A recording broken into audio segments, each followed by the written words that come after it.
കൊല്ലം കടയ്ക്കലിൽ മദ്യലഹരിയിൽ സ്വകാര്യ ബസ് ഓടിച്ച ഡ്രൈവർ പിടിയിൽ. കടയ്ക്കൽ തെറ്റിമുക്ക് സ്വദേശി അജയ് കൃഷ്ണനാണ് പോലീസിന്റെ പിടിയിലായത്. യാത്രക്കാരുടെ പരാതിയിലായിരുന്നു പോലീസ് പരിശോധന.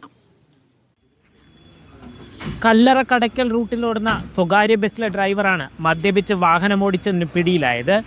ചിലമ്പെന്ന പേരുള്ള ബസ്സിലെ ഡ്രൈവർ മദ്യപിച്ചാണ് വാഹനമോടിക്കുന്നതെന്ന് സംശയം തോന്നിയ യാത്രക്കാർ കടയ്ക്കൽ പോലീസിൽ വിവരമറിയിച്ചു. ബസ് കല്ലറയിൽ നിന്നും കടയ്ക്കലിലെത്തിയപ്പോൾ ബസ് സ്റ്റാൻഡിന് സമീപത്ത് വെച്ച് പോലീസ് സംഘം പരിശോധന നടത്തി. പ്രാഥമിക പരിശോധനയിൽ ഡ്രൈവർ മദ്യപിച്ചിട്ടുണ്ടെന്ന് കണ്ടെത്തി. തുടർന്ന് ഇയാളെ കടയ്ക്കൽ താലൂക്ക് ആശുപത്രിയിലെത്തിച്ച് വൈദ്യപരിശോധനയ്ക്ക് വിധേയനാക്കി.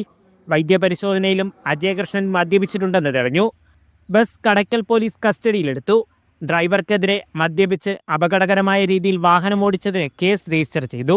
അജയകൃഷ്ണനെ ജാമ്യത്തിൽ വിട്ടെങ്കിലും ബസ് പോലീസ് കസ്റ്റഡിയിലാണ്. മോട്ടോർ വാഹന വകുപ്പും സംഭവത്തിൽ തുടർ നടപടി സ്വീകരിക്കും. മീഡിയ 1 കൊല്ലം.